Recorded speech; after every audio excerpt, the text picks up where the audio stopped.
Hello everyone and welcome to join in this course. During this course I will show you a useful software. If you come up with some new idea and you want to record it down immediately, which tools will you choose? Still using handwriting, or you can choose a more convenient and efficient way. Try to design it on your computer and print it out. But which software is the best choice for the beginner? It may be Word. What is Word? Word is a software developed by Microsoft. This is a commonly using software. Lots of people in the different country use it to edit their documents. It is easy to operate and friendly to the beginner. Why did we called it Word? Because the most useful function of Word is that you can type Word on it and design it in various ways. What else can we do with Word? Except for typing Word, we can create any kind of document we need, such as essay, advertisement and self-introduction. I will show you two editions. One is before editing and another is after editing. On first edition you can see that there is only word with no picture. We can't even find where is the title of the article. After editing, we can find the title in the first site. In the result, we can understand the topic of the whole article. And the picture at the corner make the page looks more attracting. At the course 1-to-1, I will show you how to open the new document. When you turn on your computer, you may find an icon like this one showing on the slide. This is Microsoft Word icon. Double-click it to open a new document. Choose the blank document. As you seen on the screen, this is the interface of Microsoft Word. On the top of the interface, you will see several ribbons. First one is the undo button. It will return to the latest editing you have done. The second one is the save button. Click it to save the editing to the document. The third one is the file name. There are tabs across the top of the interface, such as Home tabs and Insert tab.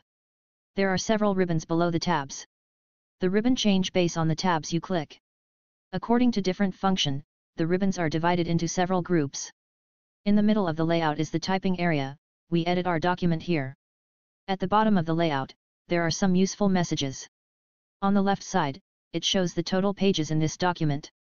In the middle, it shows the total words in the document, and these information helps us to count the amounts of the word more quickly. On the right side is the language version that we are using now. The last one useful function is zoom in and zoom out ribbon. We can make our page larger by dragging the ribbon to the right side, and make it look smaller by dragging the ribbon to the left side. At the course 1-to-2 I will show you how to open the document which you have created before. First, find the Word folder on the desktop, and double-click to open it. Second, find the course 1 file and double-click to open it. At course 1-to-3 I will show you how to copy and paste. First, press Ctrl+A to select all content. Or you can click and drag through the part of the content you want. Click the right side on your mouse and click the copy option in the pop-up. Or you can press Ctrl+C. Switch to the blank document and find the location you want to place these content. Then click.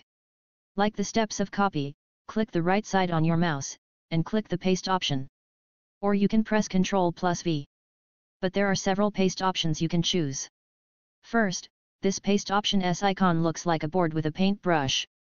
It means that you can paste whole content including their font style, text size, and pictures. Second option, it looks like the board with an A. It represents that only the text will be pasted without any design. After clicking the paste option, then it well done. At course 1-to-4 I will show you how to save the document. After you finish editing you can click the save button on the top right side. Then it will switch to the save interface. Click the Browse button. We can select the folder we need here. First, click the desktop on the right side. And then select Word folder. And name your document. After you finish all the steps above, you can click Save button. Then you can find your document at the folder you saved.